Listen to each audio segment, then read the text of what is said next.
agenda today, so we're going to go ahead and get started. I'm going to call the meeting to order. And as usual, I will read off the names of those who are in attendance as our introductions. So I'm Natalie Shep, and I'm with the Pima County Department of Environmental Quality. And we have Charles Stack, Eve Halper, Chris LaFleur, Christina McVie, Lee Comrie. Not sure who that is that shows that it's Lee Comrie. Do you want to unmute yourself and tell us who you are? Not sure why that's happening. That's Greg Sachs. I had lost the link, so Lee had to resend it to me. Oh, okay. With Pima County Flood Control. I'll see if I can edit it. No problem. Okay, Greg Sachs, thanks. Crystal Spires, Dustin Fitzpatrick, Katie Predick, Melanie Alvarez, Catherine Rydell, Kimberly Baeza, Mead Meyer Wellborn, and Paula Bloomer. I'm sure we'll have, Howard Myers just logged on as well. So probably get a few more, but that's who we have right now. So we'll move on to agenda item number 2, the in-kind form. So I'll just go ahead and read this. Regional planning efforts are enhanced by recording time donated by attendees, volunteers, and participants. PAG collects data on the time dedicated to meetings and activities to apply for use as matching funds for grants and federal dollars. If you are paid with federal dollars, please let them know now. Time spent in preparation for this meeting will be estimated by PAG staff who are knowledgeable of the agenda and meeting materials. At the conclusion of this meeting, the session report will automatically calculate your time in this meeting. Time spent working on PAG RTA initiatives, programs, and special projects may also be eligible for consideration for matching funds. All right, we'll go ahead and move on to agenda item number 3, the approval of the October 7th EPAC meeting summary. You should have all received that, and hopefully you've had a chance to review it. So would anyone like to make a motion to approve the EPAC meeting summary?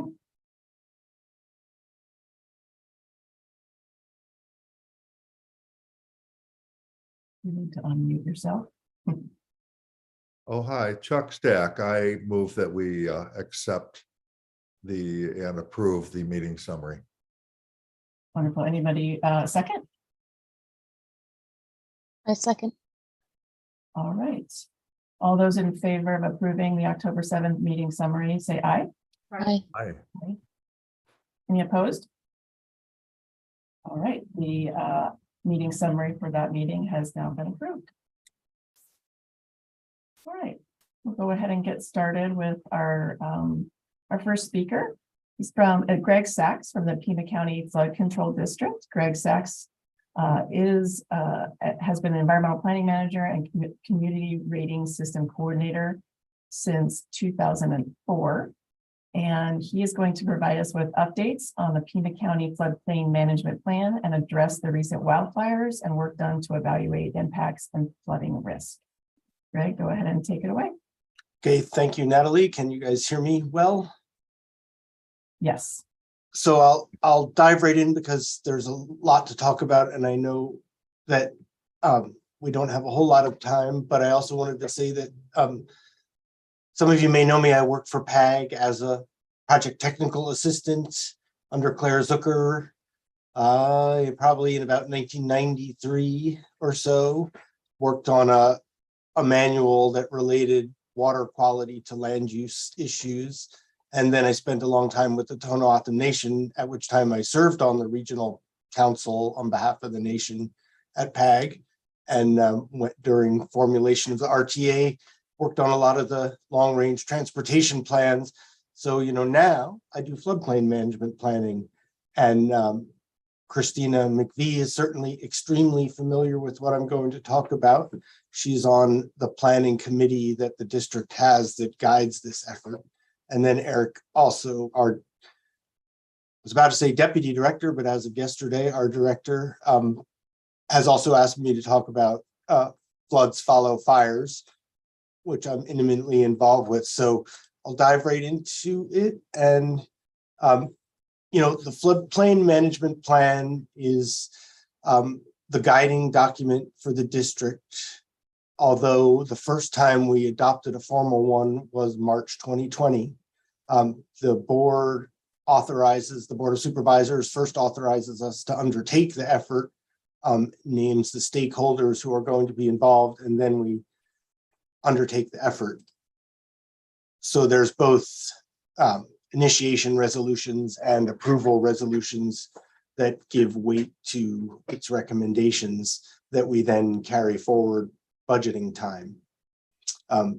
So I won't try to answer or read all of these questions, but these are basically, what we do in flood control is the National Flood Insurance Program, and they rate our efforts to exceed minimum federal requirements through something called the community rating system.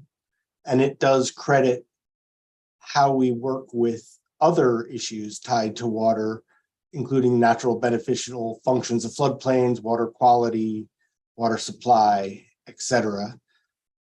And so the floodplain management plan is one document that ties that all together, given we also have very localized documents and special purpose documents, for instance, that Eve Halper will be presenting later that we get involved in, such as, basin studies. But the floodplain management plan is an overriding document for the entire county, and in fact, also counts as what we call our watershed management plan, which is really a different creditable activity under CRS. And then I'll talk a bit about the progress we're making and what it really all means to you and why it's significant right now, which you all know. We're facing a lot of climate change, increase in duration, frequency, intensity of storms, as well as drought. And, I was interested to read one of the articles in the newspaper lately about research at the U of A that very clearly ties warming to the moisture holding capacity of the atmosphere. So we get droughts, but we also get more intense rainfall because there's more moisture in the actual atmosphere. So the mechanisms are known at this point, and it's really becomes a matter of what are we going to do about it.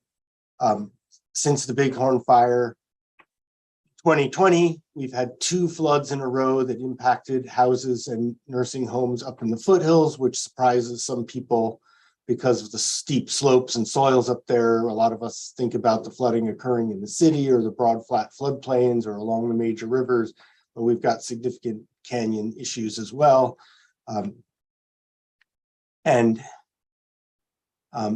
These are just some pictures from one of those recent incidences, tying transportation and flooding together under Skyline Drive. There's an old 48-inch culvert that does not pass the regulatory flood. We've been worried about it for years, acting like a dam. In the last 2 summers, that's what we saw. In fact, this summer, Skyline overtopped and delayed the rescue efforts in Pontotoc or on Havasu Road, where some of those pictures were of earlier. That's for those who know Skyline Drive or the Urban Assault Bicycle Trail. This is kind of where it ends on the north side at Skyline. And we've got a grant application in to expand the size of this culvert greatly in order to pass these floodwaters. But should this, since it's not designed as a dam, if it blows out during an event like this, it's going to be a significant issue for SOAR, water lines, electric lines, telecommunications lines, etc. So that's why this is also important right now. A lot of you know that we operate in cooperation with USGS and the National Weather Service, a network of stream gauges where we're monitoring weather and stream flow throughout the county. And this ties into a warning system. And after the Bighorn Fire, we've done hydrology studies. It significantly changes the upper watershed conditions. This is the CDO, upper Cañada del Oro, right by the Charlo Gap, essentially. For those who might have ridden across that on a bicycle or in a Jeep or something, or hike up there. And when the upper watershed like this changes, obviously we get a lot more flow and debris downstream. We model that. That's the map of the fire scar. And we model that in all previous fires and then look at where the flow rates might have increased and where we might need to take some action or do additional outreach. This is a map of one of those studies showing aggradation and degradation, sediment dumping and erosion. And then in addition to that Finger Rock Skyline culvert grant I talked about, we have another grant application in to add height to the levee along this area. We have already removed sediment, but there's only so much you can do with that. And the issue we have here is that sediment comes down in an event. So just removing it after event isn't necessarily going to prevent the culverts and the levees from overtopping during events, because so much sediment is moving around after fires and in general in our the geography that we have. So that's just to show that we go into great detail on the changes and then can prioritize which washes we pursue with either maintenance or other types of activities like these grant applications. I don't know that this is going to run. I could, in fact, I know it's not from our mock meeting on Monday. If we get time towards the end, these are actual videos of that event that are pretty fun to watch.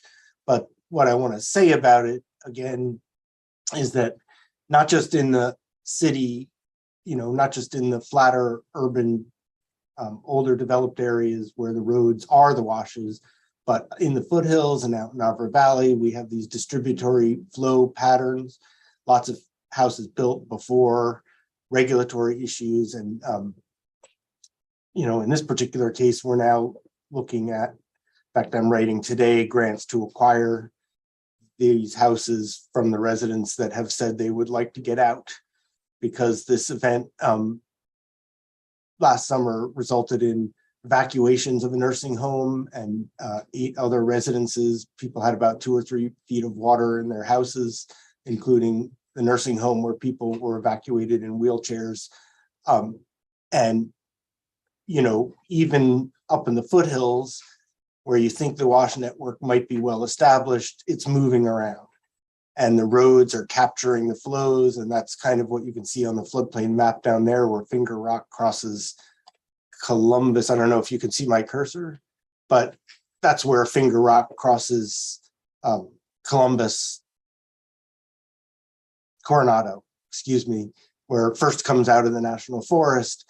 And even though it's a, canyon wash, when the flow rates are high enough, the roads capture it and move it around. And even houses that are outside the floodplain saw some damage. So, there's very short warning time. There's development that's occurred that ignored the natural environment conditions. And so, what are we going to do about it? And I'll let Christina's question transition me to talk about the plan itself and how we address these issues. Well, Greg, I really appreciate you doing this. And I would just want to encourage you to talk a little bit about Pima County's flood prone acquisition program, because it is somewhat unique and it is really, really important. Thank you. And also the fact that you need more money. Thank you. Yeah, and so FLAP stands for the Flood Prone Land Acquisition Program.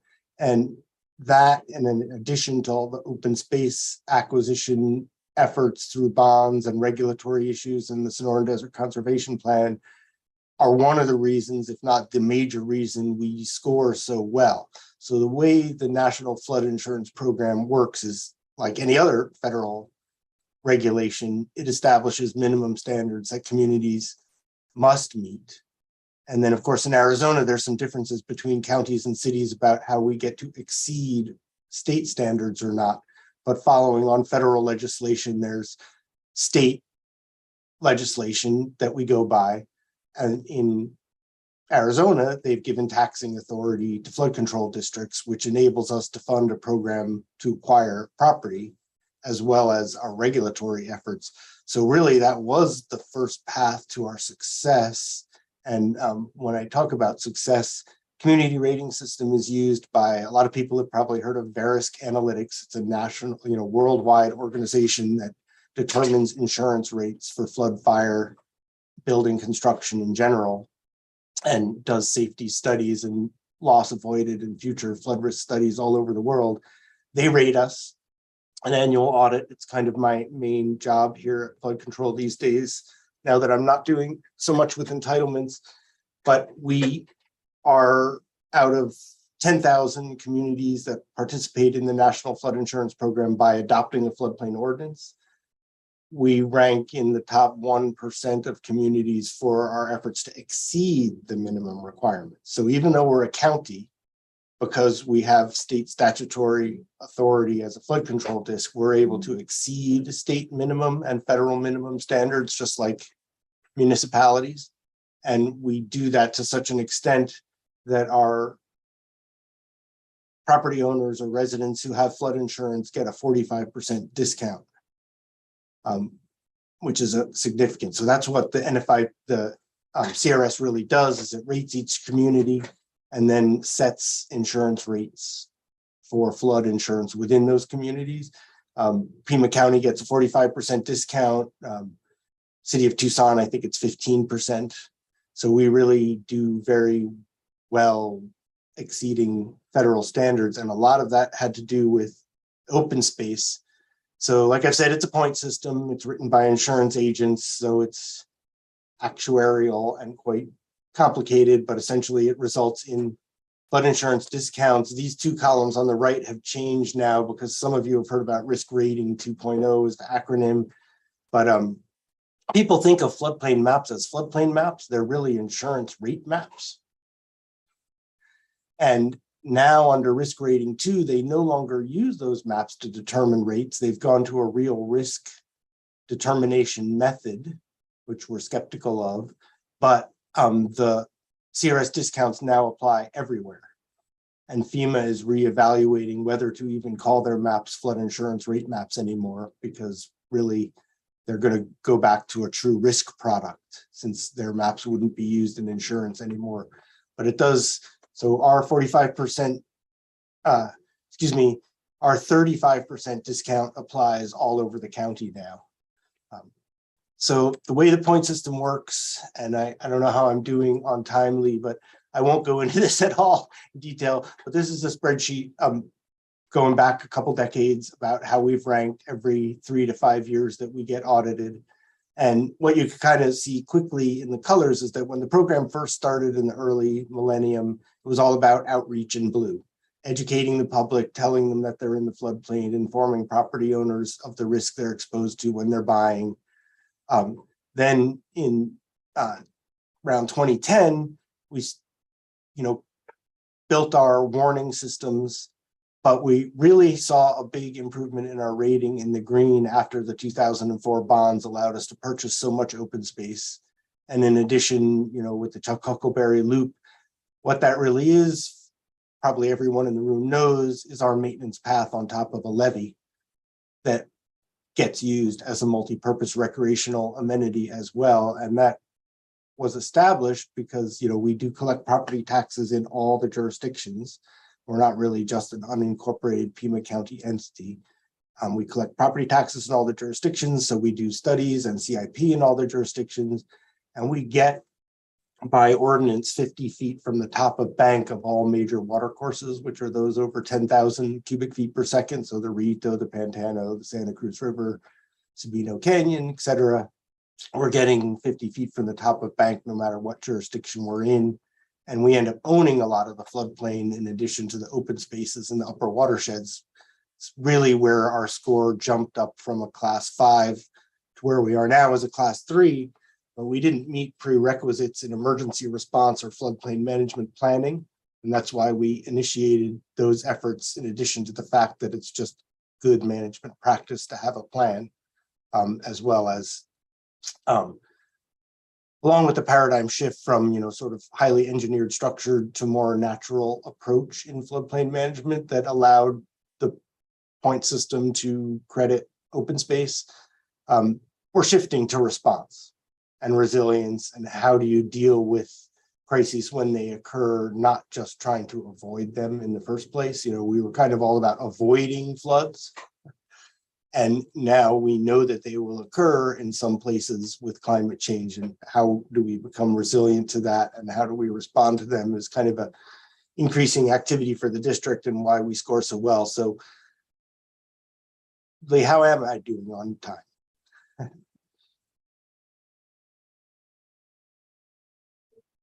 You can go for another couple minutes, Greg.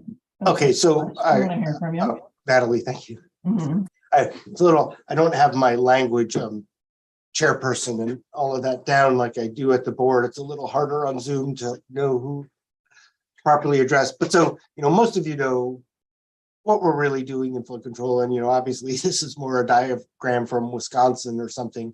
But, you know, what we're trying to do in natural or low impact development or green infrastructure ways of controlling floods is to dissipate the storm energy and continue to reap the environmental benefits of a floodplain function, even if we're doing it in a highly engineered manner. So it's not just leaving floodplains in their natural state, but also using design approaches that mimic natural features is what we're trying to do. And what that leads to here is kind of talked about in our floodplain management plan. For those who haven't seen it, it's your average gigantic, nearly 1,000-page plan. And it's a process-oriented type plan. So, you know, like I mentioned earlier, first the board initiates that we do it. Takes about a year or two to do it. And then we have 5-year implementation time period, and then we go again. So we're about halfway through right now. It was approved in 2020. We're going to have to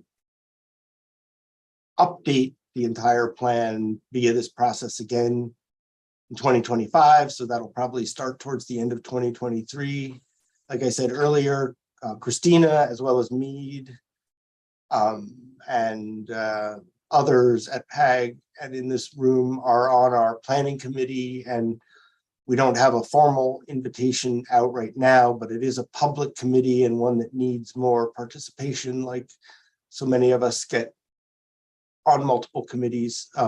But if anyone is interested, you know, talk to me. We could certainly use more participation and adding people to our mailing list as we go. What we're really focused on now, in addition to implementing the plan, is making more detailed watershed management practices part of it. Because we do annual reports and not really updates, but we, you know, shift priorities, identify emerging issues in there. So what does the plan consist of? You know, first we look at, right, where is the hazard?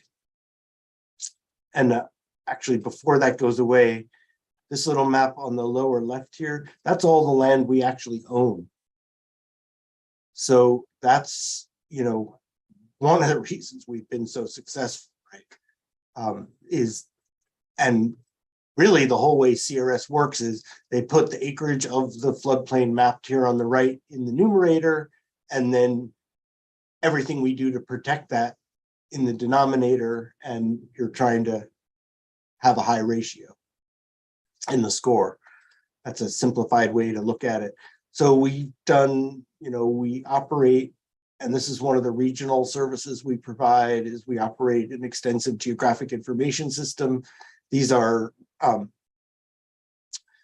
building density hotspots. So we're looking at where's the hazard first, and then who is exposed to it. That includes looking at critical facilities, insurance claims, population types. One of the things Christina's advocated for, but that we're a little weak on, but trying to do better, is you know, population cohorts. Households without cars obviously are less able to respond to a flood event, perhaps, or households without relatives in town where they can go stay during an event. You know, you have to treat them differently if you're trying to evacuate them, et cetera. So It's kind of what I said before, is where we're going next with the floodplain management plan, is to try to be a little more geographically population cohort and project specific. However, we are pretty specific. There's 161 discrete activities listed in the board approved action plan. And this is just a sample page from what the original spreadsheet looked like.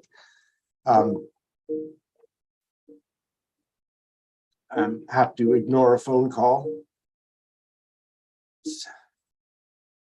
Sorry.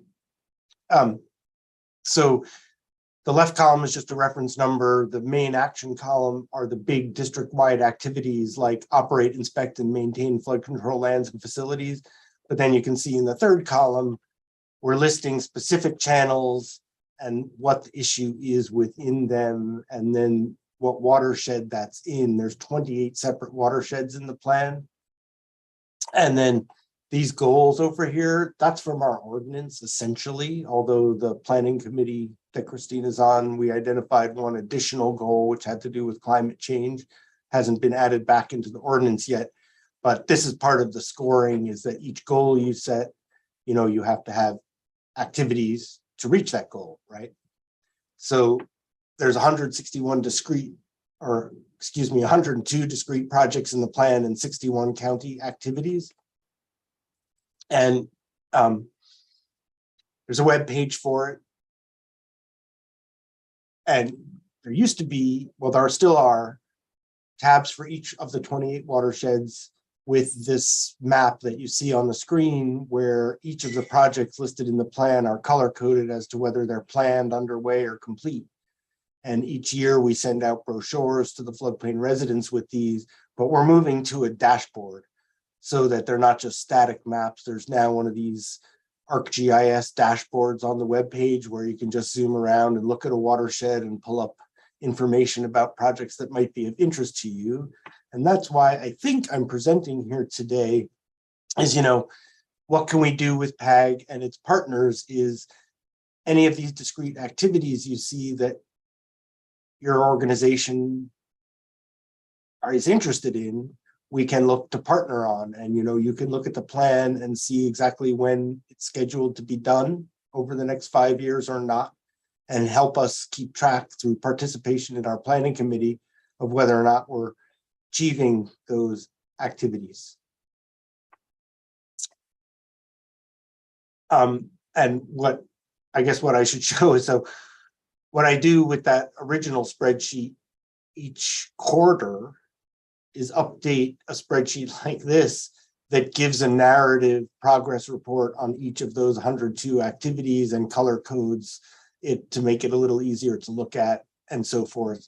And then our committee members can give us input on whether we need to escalate something or remove it, etc. And I guess the last thing I should possibly say in this slide is, what a lot of people don't know is, you know, we have 6 different types of activities. Preventative, which is essentially mapping, so people are aware of the floodplains, and then the codes and enforcement that goes behind those floodplains. Property protection is where we're actually providing direct assistance to people through construction of levees or other individual property owner assistance. Natural resource protection, of course, we've talked about. Open space is recognized in the point system and weighted most heavily. So communities that do a lot of it score well. And then emergency response is kind of the prerequisite to scoring really, really well, because only advanced communities like us are really able to make that leap from prevention to response. And, you know, outreach and capital improvement. So that part of why this, you know, I'm sure you're all familiar with this, just like the transportation improvement plan, you end up with these 3-dimensional spreadsheets running through time, but we're quite able to break them down and talk about individual activities. This again is just to sum up. We've got 28 watersheds. Each one has lists of activities in the plan, and they tie to these different types of activities we do. So just so you're aware, every year we certify that we continue to do these activities, and then FEMA rates us on that. And should we demonstrate that we're not enforcing our code? We give samples of enforcement actions and inspections every year. And if we demonstrate, if an LCERT has an error in it, we can get bumped out of the program. So it's a heavily audited program. I won't talk much about this. This is the new insurance rating methodology. If people have questions, we can talk about it. It's very controversial. People's rates are going up. It's ending up acting like a disincentive to join the program when it was supposed to be the opposite. They call it equity in action, and we like to call it equity inaction. But so I can talk about that more, but that's what CRS does, is impacts what our residents are actually paying for flood insurance based on how good the federal government thinks we are at protecting the natural beneficial functions of floodplains and reducing risk. So I think I've probably talked enough about it. That's just a screenshot of what the brochure, some of you may have seen, that goes out to every floodplain resident in the county every summer looks like, with the action plan. And, I've already talked about that. Annually, we do reports both to our Flood Control District Advisory Committee, Board of Supervisors, and what I'm referring to as the Planning Committee. There's some possibility that we're going to merge the Advisory Committee, which is board appointed, and the Planning Committee, which is board initiated, just because it makes sense. But there's also legal reasons, maybe logistical reasons to keep it separate, but we'll be talking about that. But if you want to get involved, you can obviously contact me or upper management, and we do have regular, not very regular, but at this point, I think, Christine, it's been about 3 months. We're having meetings now annually on the whole plan progress, but then on individual actions, like we're updating the critical basin map that the county uses as a regulatory tool, which basically says which watersheds have adequate drainage and which don't.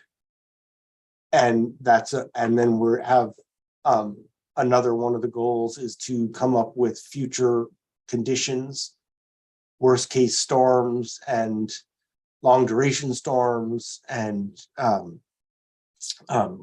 we have contracts with the U of A now to work on rainfall intensity curve numbers for future conditions. So that's kind of another specific technical project that we're working on, along with road closures, that we report in kind of detail to the Planning Committee, so they're able to guide us in those efforts. That Planning Committee consists of stakeholders, public. Originally had about 50 people, but we really have sort of had the same 10 participating recently, and that's why we're going to try to grow that a bit over the next year. So feel free to reach out on that. And with that, I'm happy to talk about any, aspect in detail or answer any questions. Chris, go ahead.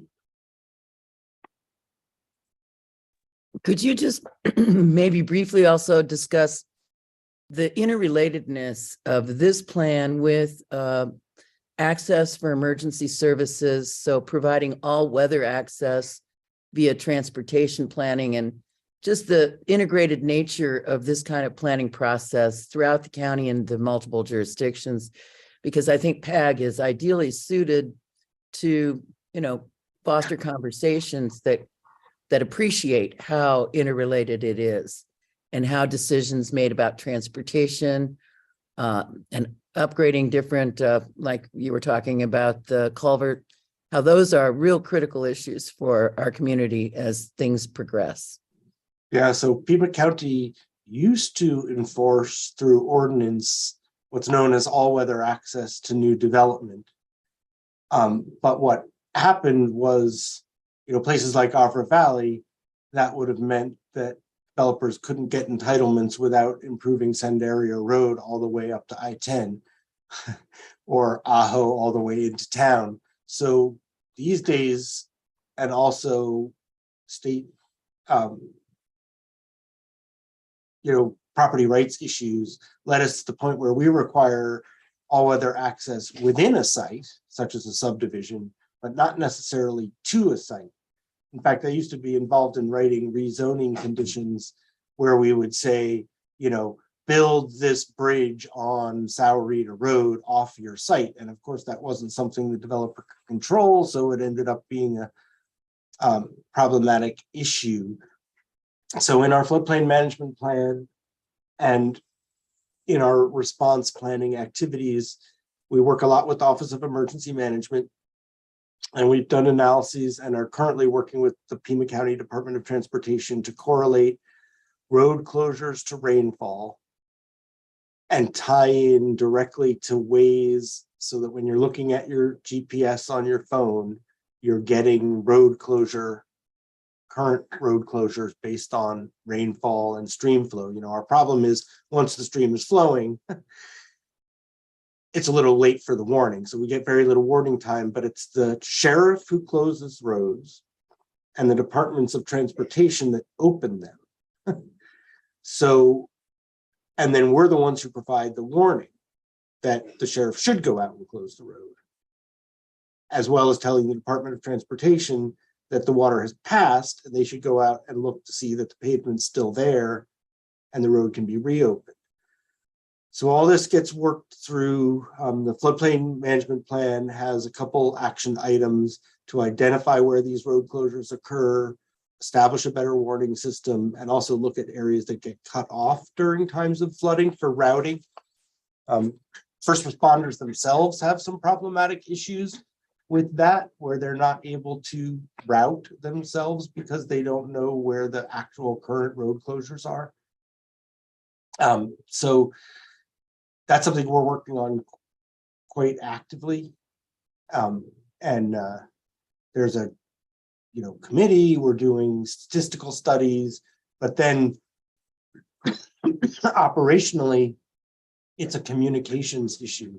So we conduct an annual exercise of our flood warning system and have been making improvements over the last few years. And in the next year, this is partly up to the Office of Emergency Management, so I can't promise, but the goal is to expand those exercises to all their jurisdictions. And then obviously put in place the actual public warning system for road closures and routing first responders. So that's something we're pretty heavily, and then I guess to Christina's point, there's also, when people do lot splits or minor land divisions, we can't require them to have that legal and physical access is the same. So that's how we end up with a lot of dirt rural roads that the public thinks the county should maintain, but they're not really anyone's maintenance responsibility. They're functioning like washes. And believe it or not, we have more swiftwater rescues here than almost anywhere in the country. I believe there was something like 60 swiftwater rescues last year. When I first came into flood control, and I'm sure you probably all heard Suzanne Shields say that's culverts are a transportation issue. And that's what Christina is goading us to get over, that obviously culverts and dip sections and roads themselves are a flooding issue because they're moving floodwaters around. So we have a lot to work together on, and floodplain management plan. One of the main things it should do is look at the Regional Transportation Authority, transportation tips, transportation improvement plans, and make sure we're coordinating those projects. As an example, we just repaved Skyline Road, and I've had a pending grant application since 2020 to rebuild the Skyline culvert. We applied for it before we repaved the road, but the federal government's been taking 2 years to review the emergency grant application. So, we need to work together to better avoid these kind of flood risks. So flood risk, is not just in people's houses, but the traveling public. All right. Well, Kimberly, I want to give you a chance to ask your question, but if we could be quick and brief, that would be fantastic. I'll try to have a quicker answer. Okay, I will read them very quickly. I have 3. I'm curious, by how much did the Bighorn fire increase runoff? And then I've read of how floodplain maps use old data, and that's sensible, right? But is there any effort to update the process to account for the predicted higher intensity rainfall that's occurring and will continue to occur and perhaps get even worse because of climate change? And also, I'd like to know, and perhaps you mentioned it and I missed it, but what is the shortfall that Christina mentioned for the FLAP program? And is there anything that can be done about it? Okay, so hopefully I'll get these in order. I just flipped back to, this is a page from a hydrology study. So after the fire, in cooperation with the Forest Service, we did aerial flights to get vegetative density maps and updated topographic maps. And then we do hydrology studies to determine the change. So for each watershed, we looked at pre and post fire runoff. And I'm actually see this is a sediment concentration change, which feeds into that. And I guess I didn't actually bring it up for this presentation, but we're looking at detailed watershed analysis after floods and after fires to update maps. Then in addition, we have, a multi-year program. The flood insurance rate maps first came out from FEMA in the 70s. We've ongoing basin study efforts, used to be led by Evan Canfield, who just retired today. This is his last day. Those studies update the maps. And then, we do studies for those watersheds where we are aware that conditions have changed from something like a fire, or where we get a lot of complaints, or where we get a lot of development pressure. So that's part of what we're doing in the floodplain management plan itself, is assessing which studies need to be updated. There's actually a list in there of the studies we need to do. And some of those get brought forward by neighborhood groups. And then the shortfall, I feel like I might be missing part of the question, but the shortfall Christine is talking about is, those are some expensive houses. And, a lot of, we have about $1 million in our annual budget for the FLAP program. There were 8 houses flooded that cost $1 million each this last year. But in general, we're buying up willing property owners who come forward and say that they would like to be bought out. And there are more and more and more of those as they see flooding with climate change. So, we do have support on the board for increasing that budget, but our property tax only goes so far, and there's competing interests, of course, between the different jurisdictions. So we're kind of ramping up our grant efforts these days to bolster the property tax now that we've spent all the bond money on open spaces. Okay. Mead, I don't know how much time we have. We've got to move on. Or do you have something quick? Just a quick thing that actually might help with the transition. I just wanted to thank Greg for mentioning that dashboard as a great way for partners to collaborate together on accomplishing your actions. And I know some groups are interested in the grants that Eve is going to talk about next. So we'll take a closer look at those to see where we might be able to partner up where funds are needed. Fantastic. Thank you so much for providing this presentation, Greg. Clearly the Flow District is doing a lot of work to protect people and property. So we appreciate your service. Thank you. Thank you for having us. And I'll be sticking around for Eve since she's got some of our grant applications. Perfect. All right, so we're going to move on to agenda item number 5, the Lower Santa Cruz River Basin. We've got Eve Helper here, and she is a water resources planner for the Phoenix area office of the Bureau of Reclamation for the last 19 years. And she's overseen water resource studies in the Tucson, Sierra Vista, Nogales, and Green Valley areas. She received her PhD from the University of Arizona and holds an MS in Environmental Engineering and Science from Manhattan College in New York. Please go ahead and take it away, Eve. Okay, thanks. Okay, and I just want to confirm that you can hear me okay? Yes. Okay, great. Well, thank you for having me today. For those of you who don't know me, that I do work here in the Phoenix area office, Bureau of Reclamation. Actually the co-study manager of this study, and I'd like to recognize Wally Wilson of Metro Water, who is currently my co-study manager, and also Kathy Chavez of Pima County, who was the co-study manager for the first 5 years of the study. And I know I presented to EPAC before. I'm going to go over some of the key points on the study before we go into the conclusions. And just a note about the geography, it can be a little bit confusing, but when I use the term basin in this particular presentation, I'm really referring to this area that you can see in the map, the Tucson Active Management Area. And it is more of a groundwater basin than a surface water basin. It's also somewhat defined. Obviously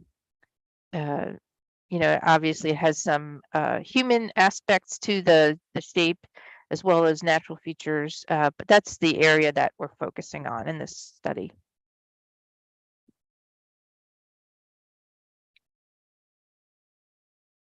So reclamation basin studies are part of our climate change adaptation program. They address climate and other related water risks, analyze impacts, and develop Hello? Can I help you? Sorry. Okay. So let me start again. So this study is part of Reclamation's climate change adaptation program. It assesses climate-related and other risks to water supplies, analyzes impacts, and develops adaptation strategies at the watershed level. And they involve collaboration between reclamation and non-federal partners. So you can see this study had 6 main non-federal partners: the Southern Arizona Water Users Association, Arizona Department of Water Resources, CAP, also called Central Arizona Water Conservation District, PAG, and also the Cortero Marana Irrigation District. And I'd like to give a shout out to PAG and to Mead and Melanie, who did a lot of work towards the beginning of the study before we had to go virtual. But they organized some great meetings, public meetings and workshops. We were able to use a space at PAG, and I think that really was great service to our study. So thank you. Okay, so just a brief background on Tucson waters, on the water situation in the Tucson area. So, for many years we relied on groundwater, and we had significant drawdown of our groundwater. And with when we were able to access Colorado River water via the Central Arizona Project, we were able to recharge a lot of water. And so you can see from these maps that there have been recovery of a lot of the drawdowns that happened in the past, but we don't have a very even distribution of recharge in our basin. And so there's some areas that are getting a lot of recharge, some areas that aren't. We're calling this local supply demand imbalances. And the motivation for the study was, besides these local supply demand imbalances, concerns about climate change, and also about reductions in Central Arizona Project water that could come about as part of a regional drought conditions, and also the concern about a growing population and where they were going to live and where they were going to get water from. So SAWA developed the proposal to Reclamation. They submitted it in 2015. The grant was awarded in 2016. And our specific objective is to identify the areas in need of physical water supplies and develop strategies to improve reliability for a range of sectors, and that includes the environment. So that's one of the things that makes this this particular basin study special. So it was quite an expensive study, but it did go on for quite a while, and we did do a lot of innovative technical work. And the final report is currently under review, but these 3 technical reports are available online. We have our hydroclimate analysis that looked at climate change in terms of temperature and precipitation, and modeled the impacts on surface water. We have a supply and demand assessment that CAP looked at, and they ran for us. That was a great contribution. And then we have our groundwater modeling analysis. So these are all peer-reviewed and available at the QR at our website, and you can use the QR code to get there. So the previous slide mentioned innovations, and so I want to talk about a couple of them. So one of them was to focus on a range of risk, and many other studies kind of focus on a median or middle of the road projection. And we were fortunate to have the guidance of Kathy Jacobs of the University of Arizona, who is actually the coordinator of one of the national climate assessments, the 3rd national climate assessment, and very against the middle of the road idea. What we really want to focus on is a range of risks. So we want to know, how high can our risk get? And we'd also like to know, what would our minimum, if we're lucky and we don't see as many impacts from climate change, what is that minimum need for adaptation? So that's our why we focused on the range of risk. And in another concern from that, and I think this may relate a little bit to what Greg said, we used a cutting edge climate projection that was developed at the University of Arizona that uses a technique called dynamical downscaling. And so that physically simulates processes in the atmosphere rather than using statistics to adjust for future temperature and precipitation. And it's not a common product, but it was available to us, and so we were able to use it thanks to the U of A. Our stakeholders are very sophisticated, and they obviously aware that we have a very seasonal climate. We have 2 different precipitation regimes. We're highly variable in terms of precipitation, and there was an interest in evaluating the extremes, not just the median, how the median values would change. And in order to do this, we developed something called a seasonal weather generator. And again, we integrated the concerns about the climate. So we looked at, we evaluated in our hydroclimate report, we have changes in stream flow that we looked at. Also, we evaluated changes in dry days in streams and also soil moisture. So all of those were part of our hydroclimate model. And then I think we did a lot of engagement to our partners and also to the community in general. And that was shown in the way we developed our climate scenarios and the adaptation strategies that we evaluated and the criteria that we used in the study. Okay, so this is the kind of the basic slide that explains the modeling that was done for the study. So the center of this picture is a diagram of the Tucson Active Management Area groundwater model that's developed by ADWR. But to provide the inputs to this model, we need 2 things. We need the natural forces. So we need to know what kind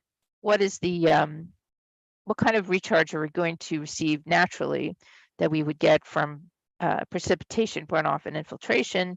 And then the human aspect of it, where are we pumping? Where are we recharging Central Arizona Project water and effluent? That's a product of human decisions. And so these 2 models, and the one on the right was done by CAP, came together and provided the inputs for the groundwater model. And so it's kind of the basic configuration of the study. So these are some of our conclusions about change in climate and precipitation. And you can see that we looked at a best case climate, and that has part of that has to do with greenhouse gas emissions in the future, what are called representative concentration pathways. And so we have a range here. So for each of these values, we have what we consider to be a best case. And we use the term worst case because we make assumptions here, but about greenhouse gas emissions and other factors, but they could in fact be higher. But these are just kind of what's used in the climate community as a kind of a high level, a higher end estimate. So as you can see, we can, you know, the results range from kind of a small changes in precipitation to large decreases in precipitation. And on the temperature side, all of the models are consistent in that they predict higher temperatures. It's just a matter of how high they will be, but there are no predictions for cooler temperatures. And so we took the previous information on future climate and precipitation and temperature, and ran that through a surface hydrology model.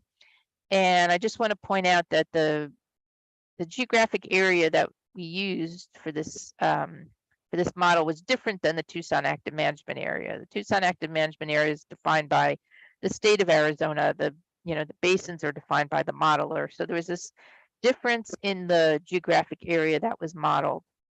But all of these areas contribute runoff to Tucson and to the Santa Cruz River.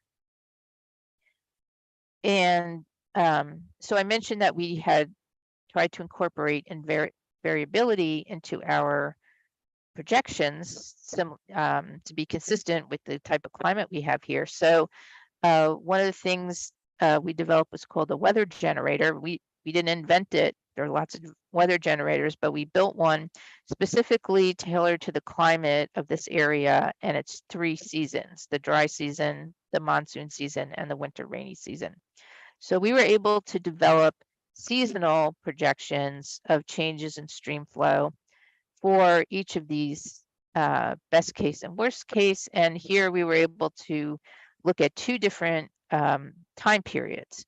So here we're comparing our calibration period, which is 1970 to 1999, with these other 30-year projections. And I should probably have prefaced that by saying that a 30-year average is what the Weather Service uses defines as a normal. So when we talk about, our flood or a drought, it's in comparison to the previous 30 years of record. So it's kind of a standard unit that's used in meteorology. So we weren't able to present all of the data in our technical memo, but fortunately this summer we had a wonderful intern named Abigail Kaler. Hopefully she's on the YouTube feed right now. And she developed this GIS application that will allow you to look at these stream flow changes. And therefore, you can see here that we have them both for the winter and the monsoon and annual. And you can select a watershed and you can look at our projected changes for each of the different time periods. And you can access that through this QR code here. And at the end, when I'm done, I'll put a link to that website as well. Okay, so I want to just talk a little bit about the modeling that was done by CAP regarding demand and population growth. Here we go. Okay, so this model, it's called CAPSAM. So it stands for CAP Service Area Model, and it actually models the entire 3-county CAP service area, which is Pima County, Pinal County, and Maricopa County. And you can see down here how these are some of the projections. So it's trying to estimate human water demand in the future It uses time series of populations that are developed by the state of Arizona. And it also looks at the type of growth. So we can have in CAPSAM, we can model either compact growth, or we can model outward growth, or something in the middle. And so that makes it very useful for this kind of study. And so we developed 3 scenarios. So one is called compact slow growth. One is official medium growth, and the other is the rapid outward growth. And each of these growth projections was also used combined with a CAP shortage projection. So that's what this right-hand chart shows. And in the next slide, this shows you kind of what, so in terms of, most people are familiar now with the different tiers of the drought contingency plan. So this shows how these time series correlate to the tiers of the drought contingency plan. And this year we're going into a tier 2A shortage. So it's kind of this bright orange. So you can see that, this kind of realistically presents some of the shortages that we could have in the future. And our modeling went out from 2020 to 2060 here.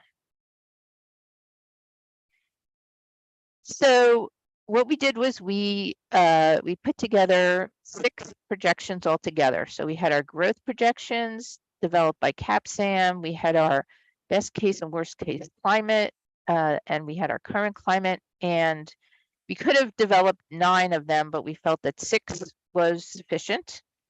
And so you can see how we labeled them here. And all of these scenarios were run through the groundwater model. And as a result, we came out with 6 maps looking at projected changes in groundwater levels under each of these scenarios. And we're looking at the projected changes between 2020 and 2060. And you can see that there are areas of, where groundwater is projected to decline, even in the best of circumstances. And then in the worst of circumstances, the declines are larger. Also, I want to point out in the lower left-hand corner here, you see these 2 red blobs. So these are the Tucson Water's CAVSARP and SAVSARP facilities. And these are where there's significant water storage right now. In these scenarios, this water is removed as it's needed, in the face of CAP cutbacks and less recharge into our streams. So that's why these are red, but we don't consider them to be so much of a problem, because that's what they were designed for. They were designed to store water, and they were designed for water to be removed from them when it was needed. And that's why we haven't marked them here with a black circle.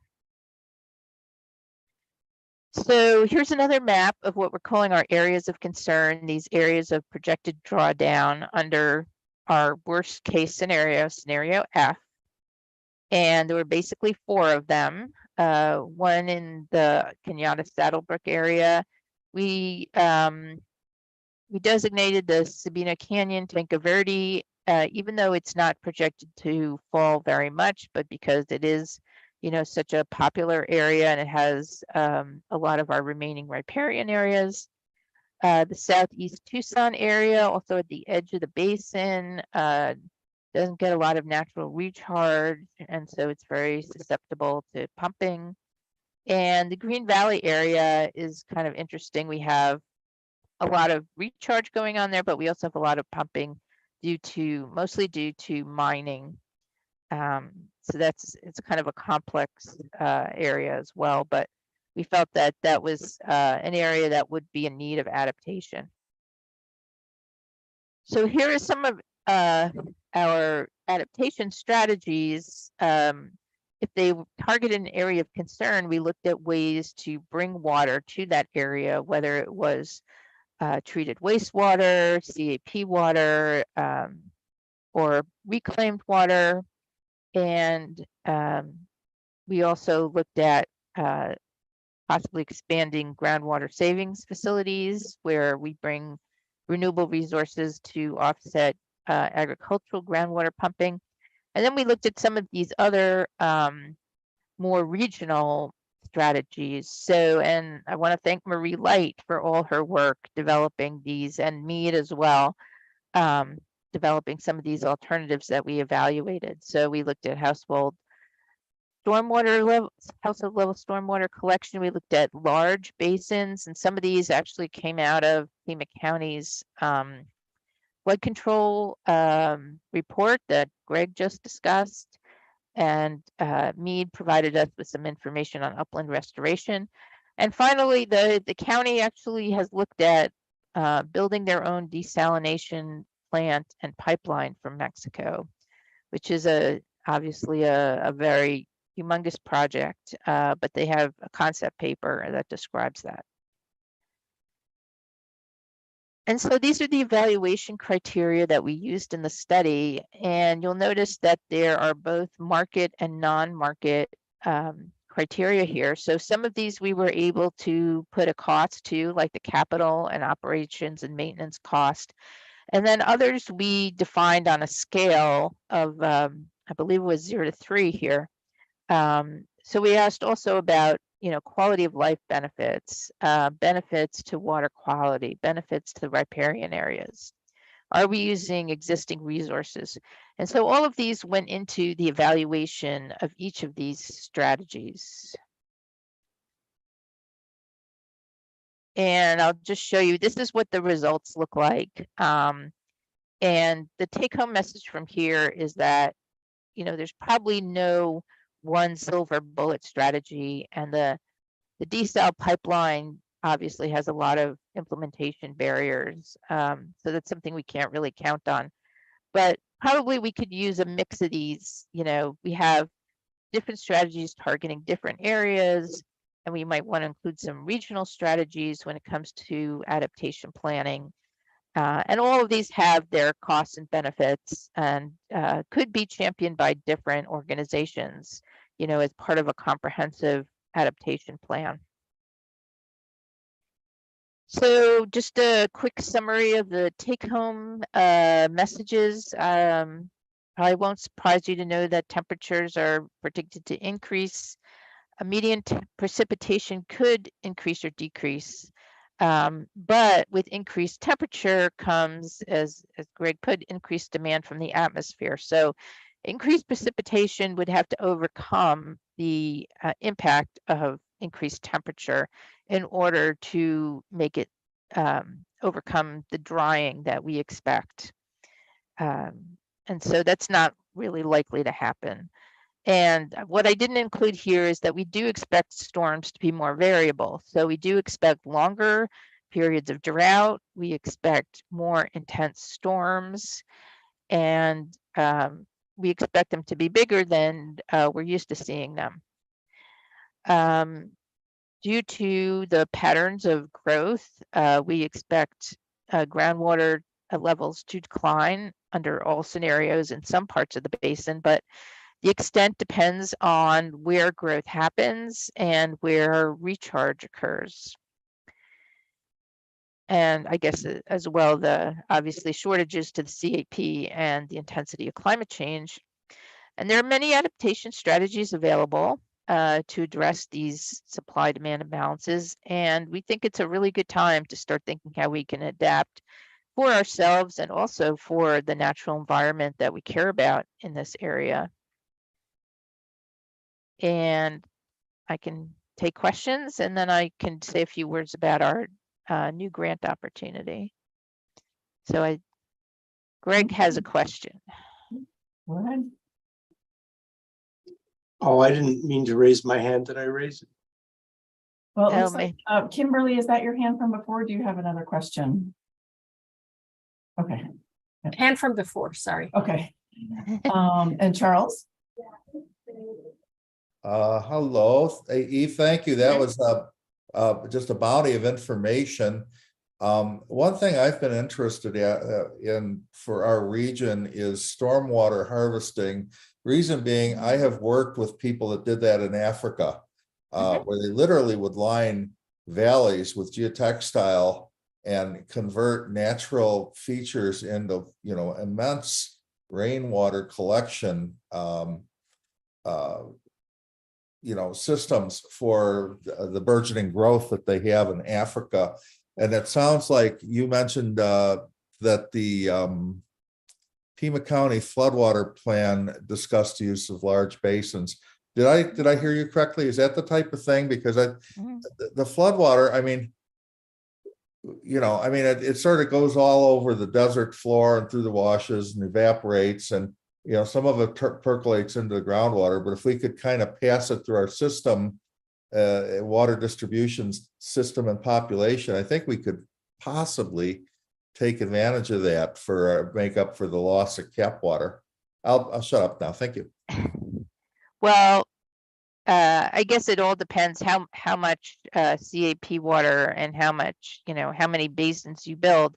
But there are plans. I think the county is looking for funding to build some of these detention basins in areas where flooding is a problem.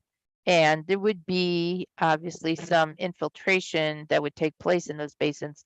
But the other thing is that, those, with the current situation with water law, you can only detain flood waters. You cannot capture them because they really belong to the surface water system. And maybe I see Greg has his hand up. So yeah, let Greg expand on that. I just thought I would add that indeed, like KERP, the Keno Environmental Restoration Project, that waters much of, Abrams soccer fields and so forth. We do have the right to collect the water that increases during development. So there's prior in-stream water rights for in-stream flow, but when land develops, there's an increase in runoff due to the decrease there's increased runoff from development. So we can harvest that, and that is the water right we filed to allow us to do KERP. And we have a couple different grant applications in now to do similar types of projects elsewhere. And generally speaking, that's a direction the county is now heading, is rather than just having detention basins control and meter out stormwater, actually to capture it and harvest it and use it beneficially. And that's one of the floodplain management plan goals, is beneficial use of stormwater. And the board is very interested in that. We've also developed a dashboard to help us assess where harvestable water is available to then select project sites. Greg, if I may jump in, what is the baseline in the statute for runoff? That's beyond my expertise. Okay. I was just wondering if it could be like retroactively, like calculated, like much of the basin at one. I'm probably getting into the weeds. Never mind. Yeah, I don't really know exactly how prior water rights work in terms of volumes, but I know that in terms of establishing a water right such that we can harvest water and use it, we've limited that to the increase in runoff in a developed area.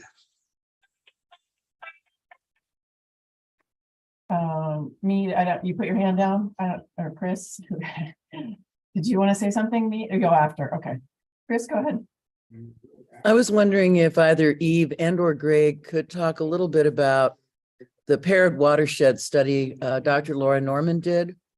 And what I'm hearing Greg say, and this is part of my problem with the plan as it is that basically we have to get down to the bottom of the watershed where water collects in order to be able to harvest the water, when in fact, according to Dr. Norman's work, we get higher up in the watershed and use low impact designs such as Marie Light has illustrated and the county flood control department has begun to use, to slow the flow, but not to stop it, but to slow it so the velocity, the erosional capacity, et cetera, is reduced and allows some infiltration.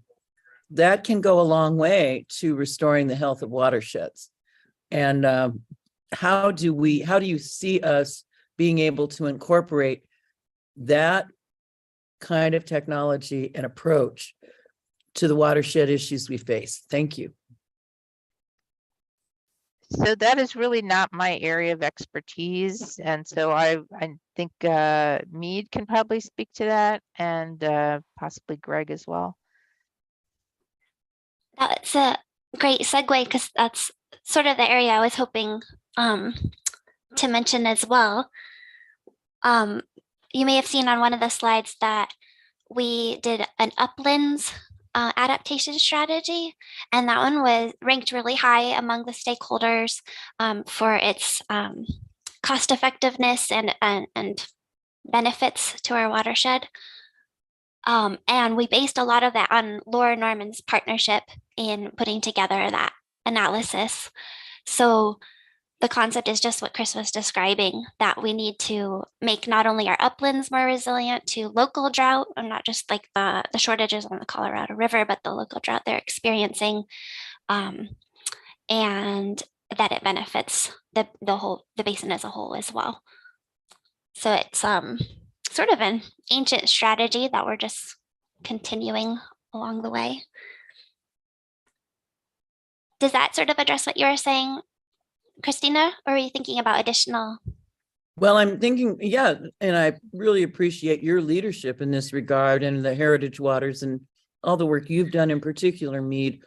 But what I would love to see is, you know, some pilot studies like the Tucson Mountains, like a particular set of watersheds out of there, and what can be done to where we can address higher in the watershed, which of course that we're talking just like the fire situation in the Forest Service. Yeah. But in other areas, we do have in Pima County opportunities to get higher in the watershed and to begin to model these kinds of ancient techniques that really make a difference. Turkey Creek was restored to flowing perennial water from a barren watershed with, you know, no sediment deposition and just nothing. It was just eroded away. And Dr. Norman's study really illustrates how these simple techniques can make a tremendous difference and address things like flooding and address, you know, quality of life and all of the factors that Eve is looking at in her study. So I just want to know, and probably I want too much, but I'd like somebody to propose a small, scalable pilot that we could use to illustrate this for the region. I was thinking that a really good result of this basin study is sort of a recommendation section of where we need more data and more projects like that. So we're hoping that that makes its way into these final documents that are being produced, because Laura Norman kept mentioning that we need more local conditions to help state what criteria or what conditions are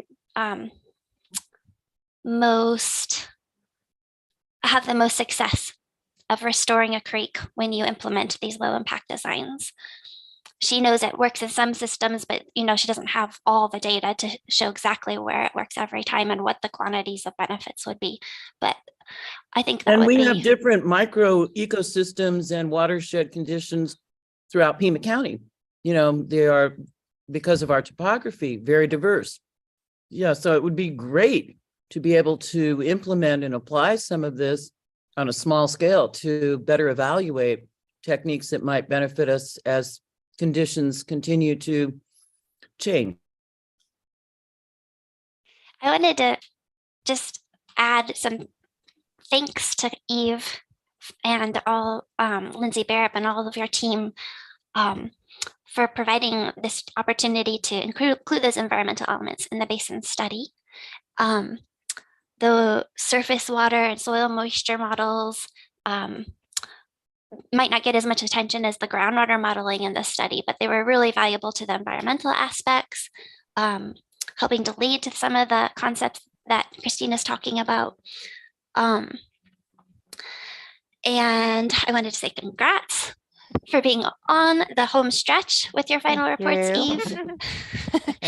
I know it's been what, about 7 years in the Yeah. making. Yeah, it's been a long time. And a quick thank you to all those who were involved.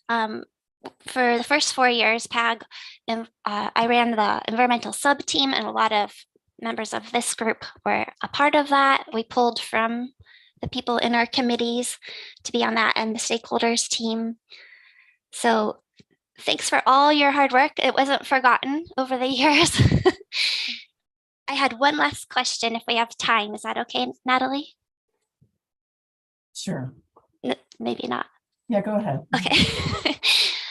Okay, Eve, now that there's like this quickly accelerating conditions on the Colorado River, and even that dead pool and when the lakes is in sight, are you starting to hear conversations about the value of the basin study to not only the local partners who are seeing certain strategies maybe rise to the top that are more immediate solutions, but also do you hear, has it helped influence discussions at the state or federal level among your partners there?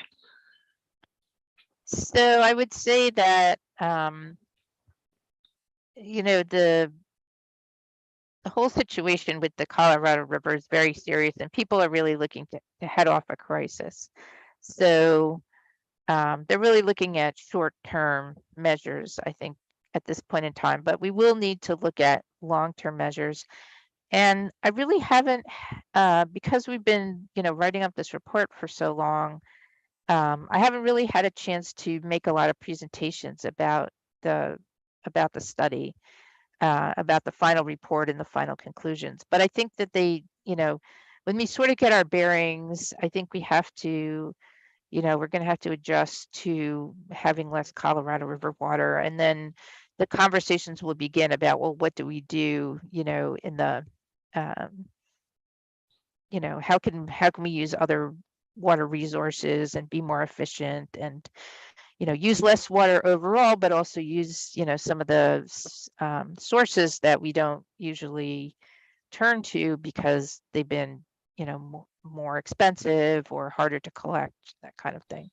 So I think we're just, I mean, so no one has called me to ask about any of these particular strategies, but I think, like I said, that when we kind of get past the crisis situation, I think, you know, there's so much funding now in the bipartisan infrastructure law and also in the Inflation Reduction Act for this kind of work. I mean, there really didn't used to be funding for it, and we have an abundance. We're very lucky to have funding now. And so this is the time, you know, for everybody to think, you know, if there are projects that you're interested in implementing, there are government funds available now through reclamation and through many other agencies, you know, to implement them. So so hopefully we will get more attention, but we're also a local, you know, we focus on the Tucson active management area, and so, you know, we don't have the kind of you know, media interest or political pull of some other places, you know, that are probably higher profile. Yeah. But within our, you know, within our community, we can look at these things, and, you know, some of you are on those committees and work in those organizations that can start to look at these things. I mentioned it because I think that the stormwater strategies and the conservation policies that were explored are more immediate solutions I don't hear as often at the state level.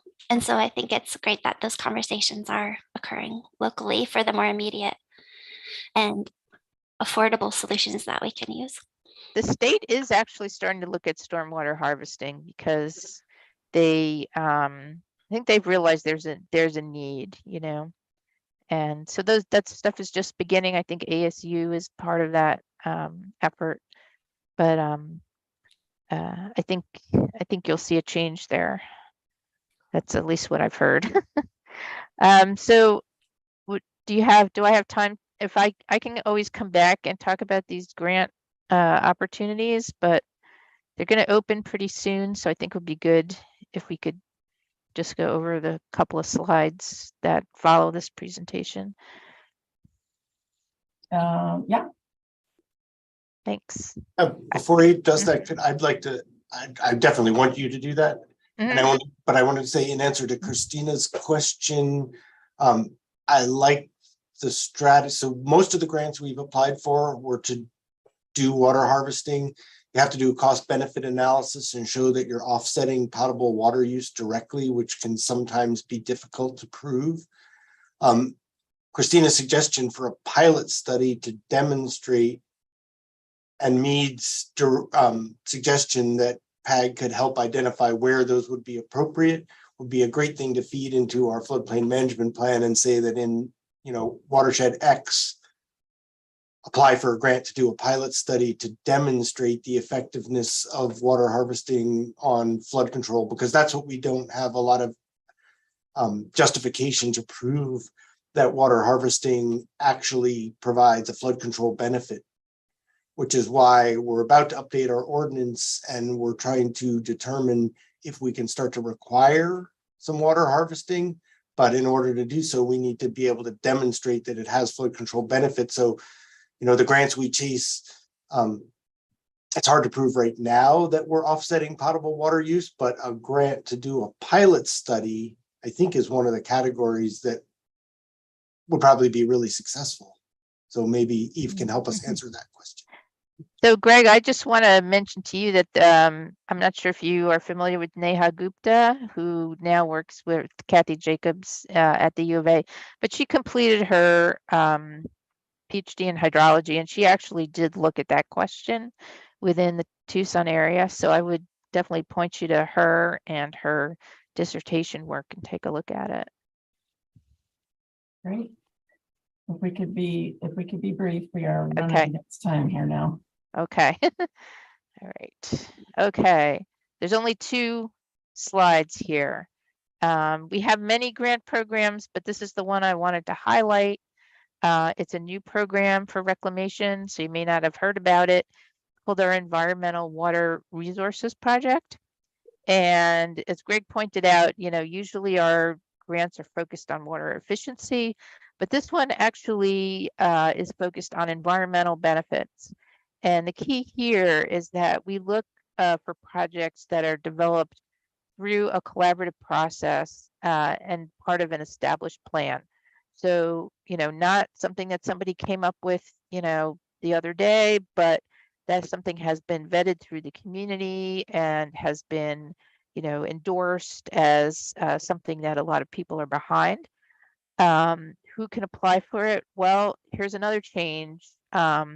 Used to be that you had to be a state, tribe, or an organization with water power delivery authority.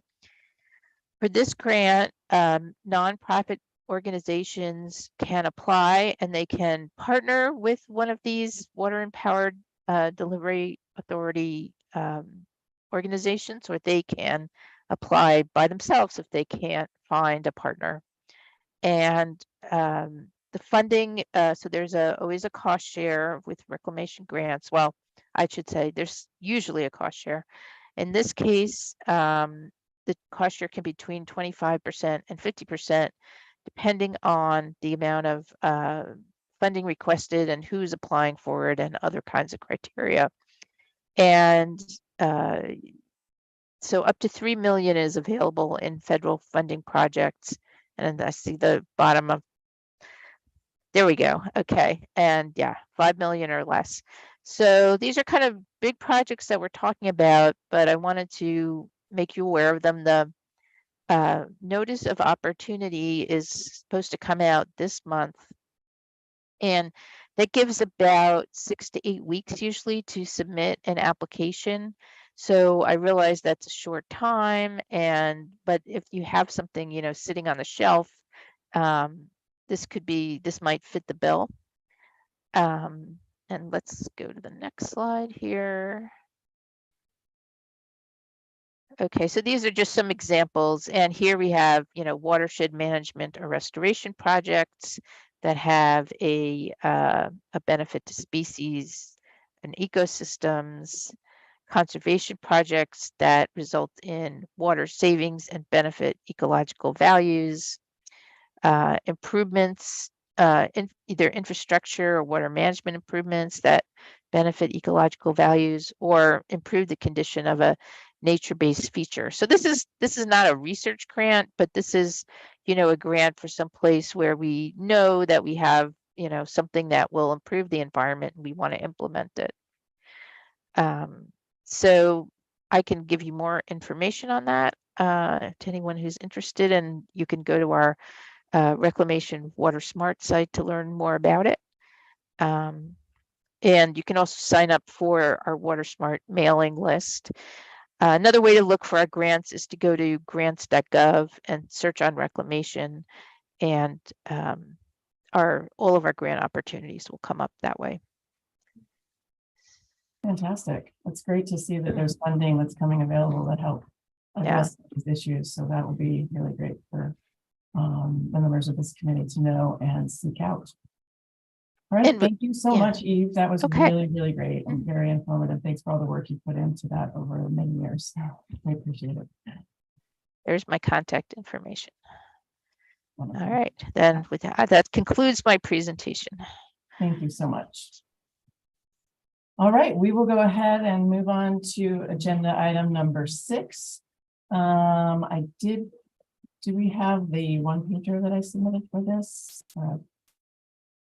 I don't know if we do. I believe it'll come out. I think this will have it. Oh, there we go. Okay, so I will be very brief about this. I just wanted to let the committee know that the Pima County Department of Environmental Quality a couple of weeks ago did hear word from EPA that we received a $488,000 grant. And it's called Expanding Localized Air Quality Monitoring at Pima County Schools to Address Environmental Justice. And we will be working with the College of Public Health at the University of Arizona and doing a number of things, including establishing a network of school-based air quality sensors, low-cost air quality sensors at 30 different schools throughout Pima County. We also will be implementing and maintaining data from the sensors that will be made publicly available over the course of the 3-year cycle of the grant. And the University of Arizona researchers will be facilitating the sensors and the data collection for those sensors and the public dissemination of those, as well as modeling. And we will also be developing community science education plan for the participating schools so that we can be working with the students to help them learn about air quality, about the sensors, about air pollution in general, and then about environmental justice.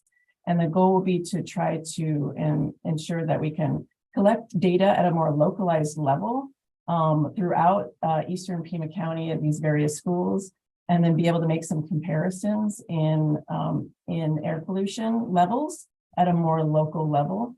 And then looking at that with an environmental justice lens, and maybe working with the students to actually try to address some of those environmental justice issues that they see in their own communities. So that's all we've gotten is word that that we have received this funding. We're very excited about it, and we're very excited about the partnership.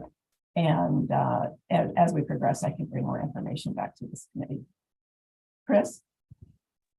Just congratulations, bravo, brilliant. Just the perfect juxtaposition of all the key factors with youth and schools and bringing in the JEDI environmental justice work. I'm very excited for you all, Natalie. I'm looking forward to hearing more. Thank you. I'm very excited too. So thank you very much. Please, if you have questions or if you're interested in being involved in this project, please reach out to me and let me know. And we'll be looking to collaborate with the superintendent's office to work with the schools, and we will be working with most of the districts. So there'll be some opportunities for collaboration. So please, if you're interested in this, let me know. All right. And since we're short on time, I'm going to move on to the agenda item number 7. the EPAC top environmental issues list for 2023, and we're going to let Lee talk a little bit about some of the changes that were made. Thank you. So, EPAC top environmental issues list, it's an annual process of the committee.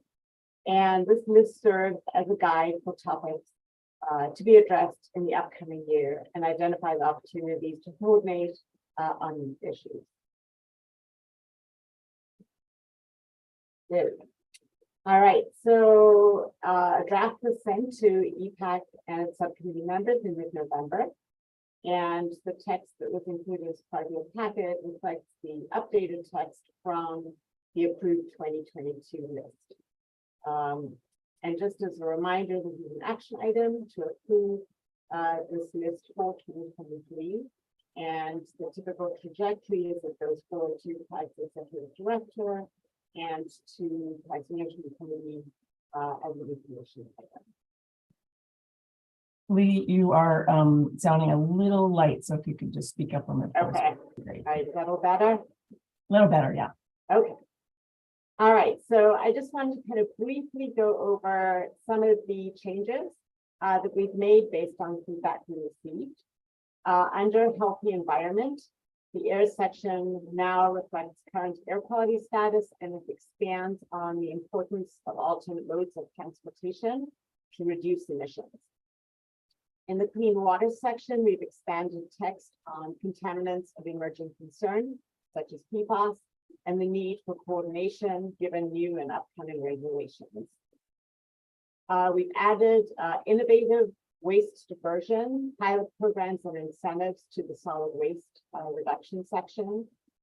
And under protection and enhancement, we added the issue of uncontrolled pollutant discharges to unprotected ephemeral waterways, given changes to federal and state protections. In the regional resiliency section, it now reflects updates that were made to CAG's resiliency planning maps. Under water reliability, that section is now updated to reflect the Tier 2A Colorado River shortage and the need for regionally cohesive messaging. It now also addresses the importance of the advancements in the conservation effluent pool and value of incentives for in-stream reclaimed water recharge projects. The topic of technologies to improve water management and conservation related to the impacts of mining on water supply was also added. The list also now reflects the greenhouse gas emissions inventory that's currently being updated. And the equity and environmental justice was originally diversity, equity, and inclusion is retitled, and the text was streamlined slightly. So those are the main changes that happened in the list. And that's all I have. So this is an action item. We will need to approve this. We want to make sure we can address any sort of changes or edits at this time before we approve it. Chris, did you have something? I was going to move to approve. I think the development of it has been excellent, and I very much appreciate all of Lee's and everyone's work. I can concur with that as well. I think the list looks fantastic. Anyone else have any comments or suggestions before we move to approve? All right, if we could have a motion, please, to approve the 2023 issues list. So moved. And second? I'll second. All right. Motion and a second. We've approved the 2023 priority issues list for EPAC. Wonderful. All right. I did want to let everybody. Oh, sorry. Sorry, Lee. Just to call for any discussion and then call for the vote. Yes. Yeah, sorry. Any discussion? I know we want to Thank you get for that reminder. We don't have action items so often, so. All right, and all those in favor of approving the 2023 issues list, say aye, please unmute yourself. Aye. Aye. Any nays? All right. Now we're officially approved. Thank you very much. All right. So this is a new agenda item that I've asked to be included on the agenda. I think it's important for our committee to hear from our members about agenda items that they would like to see and topics that they want to discuss at our meetings. So does anyone on the committee have any future agenda items that they would like to suggest? I'd like to have Laura Norman present on her approach of her paired watershed study and suggested approaches. And maybe I can't remember the first name, Gupta from Kathy Jacobs' shop, who did the assessment on areas that might be appropriate to do that kind of pilot study. I think we need to develop that information and share it widely. Her name's Neha Gupta, Neha. Thank you, Eve. We miss you in Tucson, by the way, but we're really happy you're still with the BOR. Thank you. Those are good suggestions. Does anyone else have any other suggested future agenda items? Okay, I did have one I wanted to suggest as well. Speaking of additional funds that are coming into our region, in April of this year, the Federal Highway Administration approves funds through the bipartisan infrastructure law for the carbon reduction program. And those funds have been passed on to FEMA Association of Governments. They've incorporated those funds listed as a CRP grant in their overall work plan amendments. And I would be interested in learning more about those transportation projects that are planned that will be reducing carbon emissions in our region and how they will go about doing that. So I'm interested in having a presentation on that in the future. So with that, if there are no other suggestions, then I will move to adjourn the meeting. And, Second. all right, we are adjourned and we will meet again in the spring. Thank you so much. Happy holidays. You too. Bye-bye. Thanks, everybody. Happy holidays. Thank you. Bye, thanks. Bye-bye.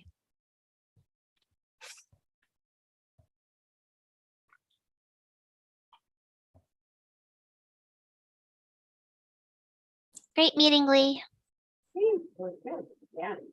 Quick passage of issues.